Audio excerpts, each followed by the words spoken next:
So how many of you see yourself as a hero? Okay, some of you do. Great. Anyone think that that's not so? Yeah. Well, what's the definition of a hero? There's a good question for you.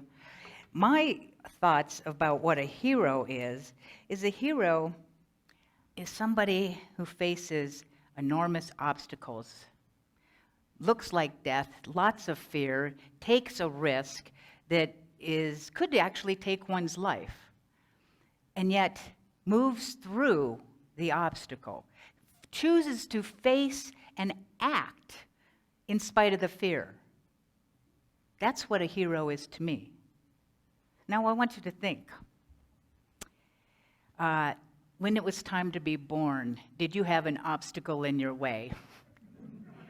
You had quite a cozy space, and then it was like, I have to go out into that world where it's bright and noisy, and so, you were a hero at birth because you survived, you made it out. And so this whole thing about a hero, to me, it's the one who's taking an action based on faith. Definition of faith, which we've spoke of in previous services, from Hebrews 11:1, it is the substance of things hoped for and the evidence of things unseen. There's different words that are put in there. One of them is the assurance of things hoped for. But for me, the substance of things hoped for is more solid. And the other one is the conviction of things not seen. However, the evidence is more solid. So I choose substance and evidence of things not seen. This month, we are studying one of the 12 powers that was formulated by the Unity co-founder Charles Fillmore, who basically looked at everything in the Bible from a metaphysical point of view, realizing that everything represented something. So this month, we are studying the power called faith. Very good. We're on faith. And I spoke to you last week. These powers, by the way, these powers are written about in Divine Audacity, a book by Reverend Linda Martella Whitsett. And she takes each of the 12 powers, which are actually spiritual abilities that we're born with. However, if you're born with something, but you don't know about it, you don't know how to use it, and maybe you do know, but you're not using it, what's the point? So my idea is every month we study. We say, what is the power? How do you use it? And then the most important thing is we apply it. So this is about applying faith. Acronym for faith that I had looked up on Google was fully anticipating it to happen. Fully anticipate. And Spirit said, I got one better. I said, okay, what is that? It's fully accepting it's totally happening. Do I want to anticipate or accept it's totally happening? For me, faith is fully accepting it's totally happening. That, to me, is the acronym of faith that I'm going to go on. So, Reverend Linda Martella Whitsett, she breaks faith into 3 parts. The first one is perception. And I see people taking notes. That's so fun. Because honestly, what is she saying? It could have something, to do with me. And it does. So number 1 aspect of faith is perception. She says, faith is based on perception. Okay? So we're going to break this down some. Faith is based on perception. What you see is where you have your faith. Now, here's the thing that caught my attention. What you see is actually, what you perceive is actually what you believe. What you perceive is what you believe. The truth is, you don't ever see the thing. You see the thing you believe about the thing. When I wrote that down, I was like, what? That just really caught me, that I never really see the thing. I see that which I believe. Whoa, that one you can just take home and be in the meditation and the realization of that. So, is it important to know what you believe, you think? Exactly. And to look at our beliefs, because a definition of a belief is a thought I hold to be true. A belief is a thought I hold to be true. And guess what? It may not even be true. So, to examine your belief system might be to your advantage. You know, here's a belief that one of my mentors had. She said, she had lived with the assumption, and you might have heard this, that the universe was absolutely crazy about her. That was her belief. She perceived that the universe was absolutely crazy about her. And guess what? She saw evidence of things not seen. She went back. That was faith, because she was believing that to be so. She saw evidence. Now, you have the choice. You could say, the universe is out to get me. You could, then, that is a belief. The universe is out to get me.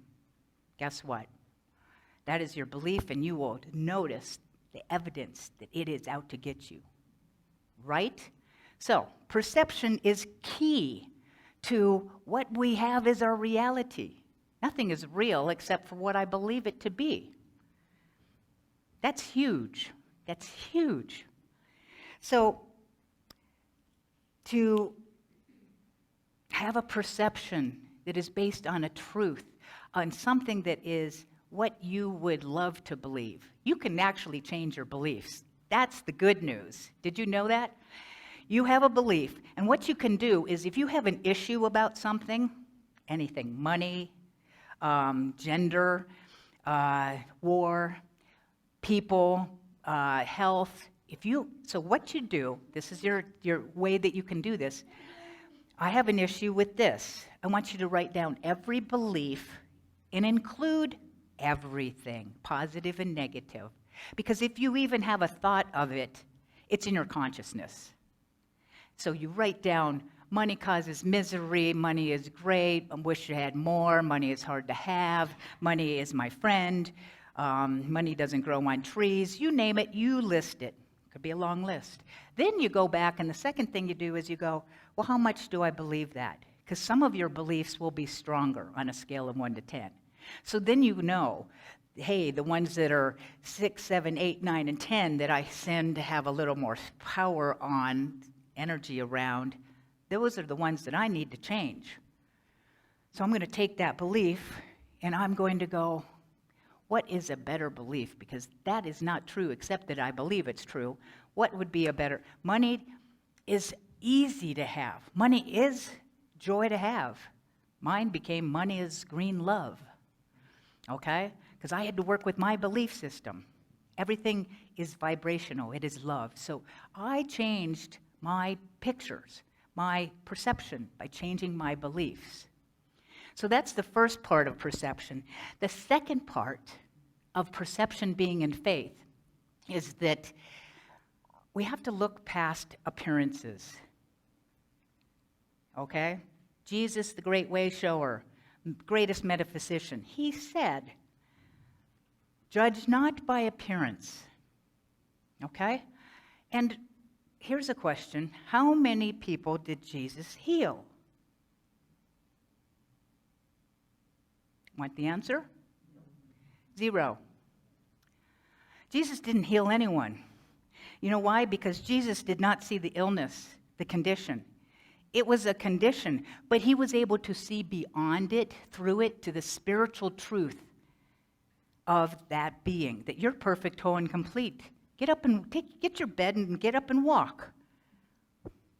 And because he had this perception, he had the next part of faith called conviction. Okay? So you've got perception, looking beyond the appearance.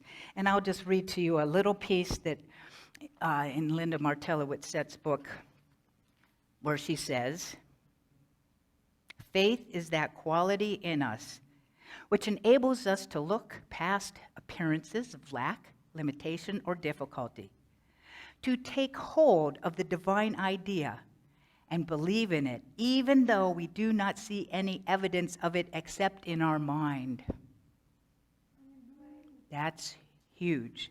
Through faith, we know with an inner knowing, that's your hero, the truth that is not yet expressed in our manifest world. So we are charged. Can you see the spiritual truth? It's not an easy task, but you're here by divine appointment. You are spiritual warriors who signed up to, and maybe you in your personal beingness can't see beyond the illness. That's when I go within and go, okay, viewpoint of my inner hero, of my Christ consciousness, of my I am, of God's view. What does God see? The divine perfection. God sees peace. God sees wholeness. God sees abundance. And guess who's God? Second principle in unity. We are expressions of the divine. We have the capacity, as Jesus did, to, quote, heal, but we're not healing. We're seeing the perfection. I aspire to have the consciousness that the Jesus who had Christ consciousness, because we all have the ability to have Christ consciousness. Christ consciousness is God's self. It is the divine within everything. And we can tap into it. So Jesus had the perception. You're whole, perfect, and complete. Take your bed, get up, and walk. He was solid in his conviction. He wasn't wishy-washy going, God, I hope when I tell him to get up and walk, he does it. Right? I don't know. He might not do it. Should I take the risk? And okay, but he was convinced without a doubt. You know, when you're convinced, there's no doubt, there's no worry, there's no fear. And when you have that mindset, because conviction is a mindset, this is the way it is, regardless of what the appearance is. And you might be called a fool or crazy. You know, the guy in Field of Dreams, when he built a field out in the field, he was seen as crazy. And he did the crazy things because he was going to stay with the faith that something was going to come out of that. And it did in that movie with Kevin Costner, Field of Dreams. So when you have a mindset, the conviction, it leads you to the next piece. Want to know what it is? Expectancy. Expectancy. Now, how many of you have ever expected something to happen and it did? All right.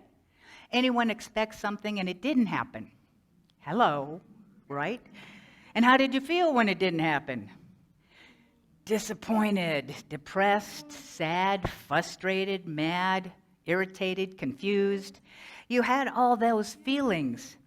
So here's the cool thing, is that the word is not expectation.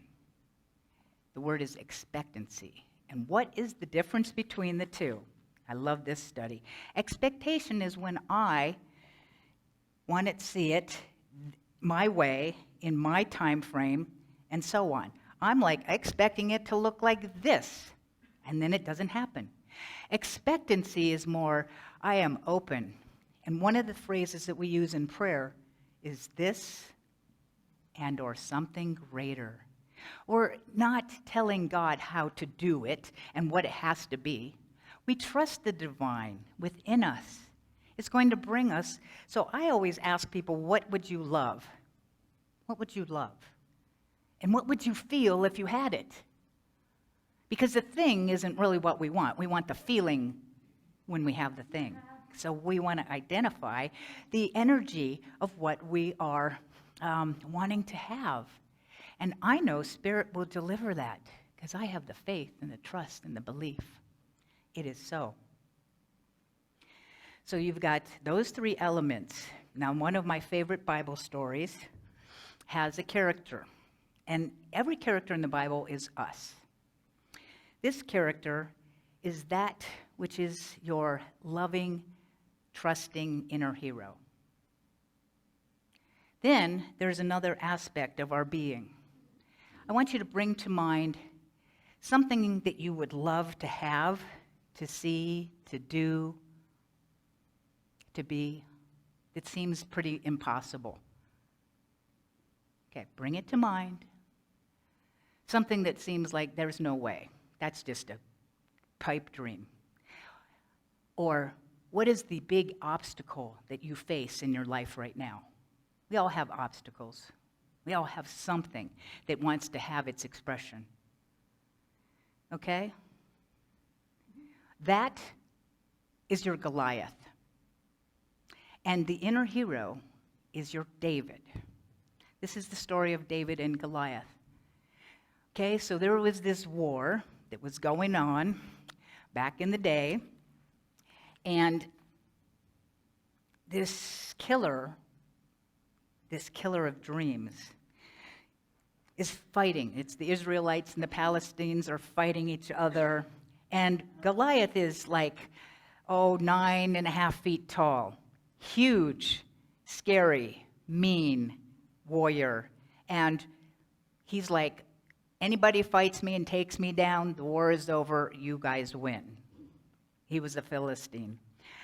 So, everybody's like, no way, I'm not taking that on. That's sure death. Well, David, who is the shepherd, the youngest of the family, he's at home, and his father says, here's a lunch, take it out to your brothers who are out on the war front. So he takes the lunch and he goes out and he hears about this Goliath, this big, terrible, mean, and I'll fight him.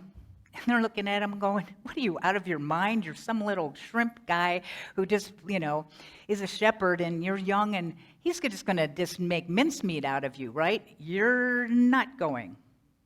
And so then he went to King Saul, and he's like, I can do this. I know I can do this.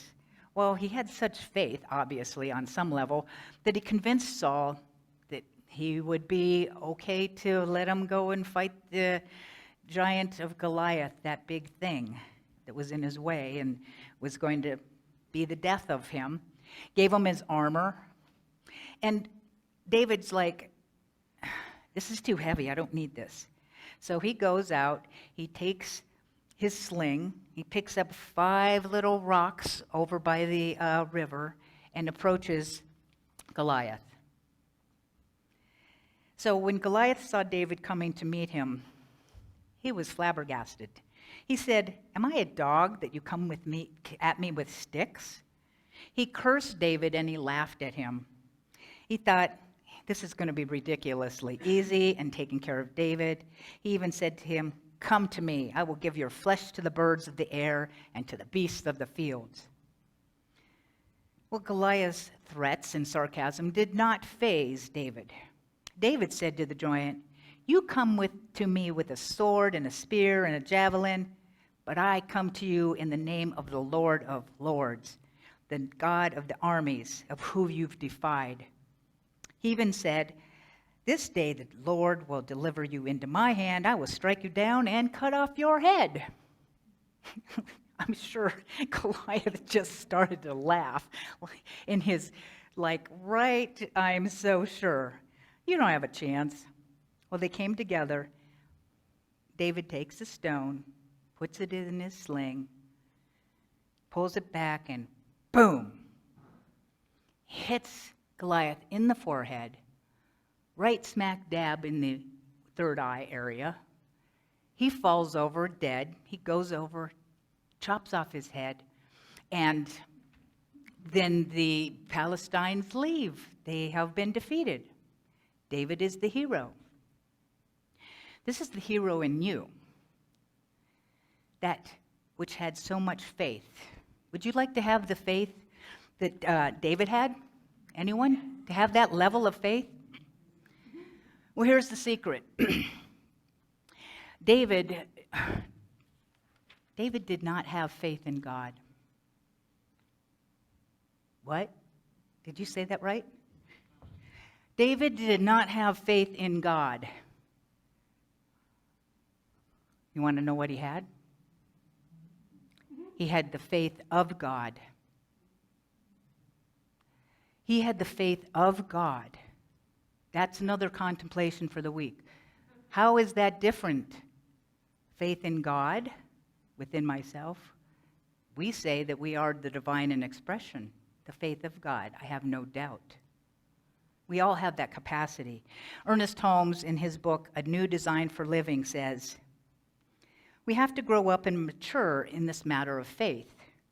We need not so much to have faith in God as we need to have the faith of God. But when we petition God in a prayer, we are expressing a hope that there will be a response. We are not expressing the faith of God. On the other hand, when our prayers take the form of declaration and acceptance, there's that word, we then have the faith of God, the faith that we are for sure, and we know it. So to have that type of faith of God, would you like to know how to have it? Good. I guess I'll carry on. So did you know that there's an art, an A-R-T of faith? Anybody knew that there was an art of faith? I didn't know until I started putting this talk together, and Spirit went, and I just went, oh, cool, the art of faith. So here's how you have the faith of God. First, the A. The A stands for action. Taking action. You've heard faith without works is dead. The faith with, and here's what the Dalai Lama has to say. There is sometimes a tendency to think of the spiritual life as primary introspective, divorced from the concerns of everyday life and society. He says, faith that does not translate into actions is no faith at all. Faith that does not translate into actions is no faith at all. So we can all be talking it up, right? But without the action, it really doesn't mean anything. How many of you remember Indiana Jones' character, right? Well, in Indiana Jones in The Last Crusade, he's getting closer to the Holy Grail. The Holy Grail being his dream. However, there's a big chasm to cross. And he is guided, Indiana is guided to believe that if he just steps out into the chasm, a bridge will appear. Okay. Doesn't look like no bridge is going to appear to me. But all he can see is this cavern. So he was going to die if he takes that step. And yet, he must trust that if he steps out, he will be supported. He knows that in his dream, finding the Holy Grail requires this literal leap, step of faith. He hears his father's voice in his head saying, "You must believe, son." He steps out into the void, and the bridge does appear. And he takes the next step, and the next part of the bridge appears. And step by step, his faith allows him to walk to the other side, and he finds his Holy Grail. The Holy Grail represents your dream, that which you desire, that which you think is impossible to get. Requires taking a step of faith. You take one step. I want you to ask yourself, the thing that I want, and asking your inner hero, what's the one step I could take?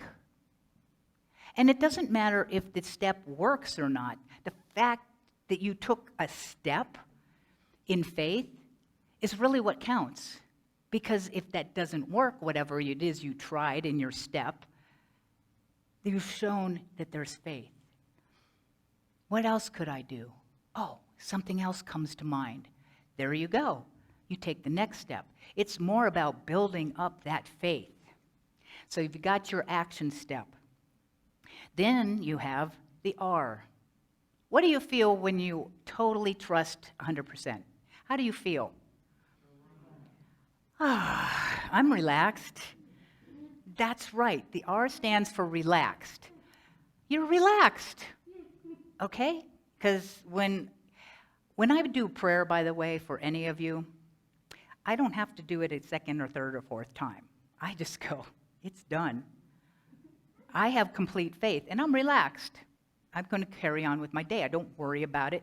It's don't worry about a thing, because every little thing, that's right. That's one of my favorite songs. I think there should be an anthem here at Unity Santa Fe.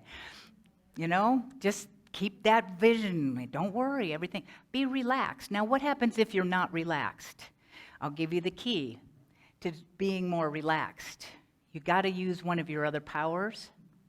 Of the 12 powers, the one we studied in January, it was called imagination. For me to relax when I don't feel it is that I got to see it in my mind, because the subconscious does not know the difference between what's real and real. We get to pull the weeds and plant the seeds in our minds. So we're going to pull out those things and we're going to plant the seeds of what does it look like, feel like? How do I act if I have that? You've heard fake it till you make it? Well, try faith it till you make it. You gotta create the relaxation and do that over and over. And the more you do this, this is how my life could be. This is what the world could be. I'm going to feel it. It's a vibration that goes out into the universe. When we're worried or fearful, that's what we're sending out to the universe and creating more of. So now we've got the A, action, R, relaxation, and T stands for thankfulness. Thankfulness. When I trust that the universe is delivering to me that which I am in expectancy for, I am grateful, thankful. You know, the universe, when you say thank you to the universe for something that it has not delivered yet, the universe is going, I got thanked and I haven't even made the delivery. The universe speaks to the law and says, let's hurry that up, expedite it, because they already thanked me. You know, the universe, if we're sincerely giving thanks for that which has not been seen yet, the evidence of something not seen, we are demonstrating faith, because I believe it's done. Jesus, in all of his prayers, he always said thank you before he fed the bunch of folks with all the fishes and loaves, and he had not very much, but he said thank you ahead of time, and it showed up.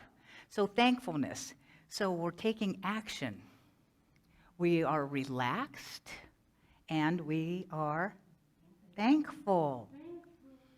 There's a story about a Midwest town where they had a drought. All the crops were dying. The minister called the entire community together to pray for rain. As he looked out upon the folks that were in the town square, he noticed one little 7-year-old boy.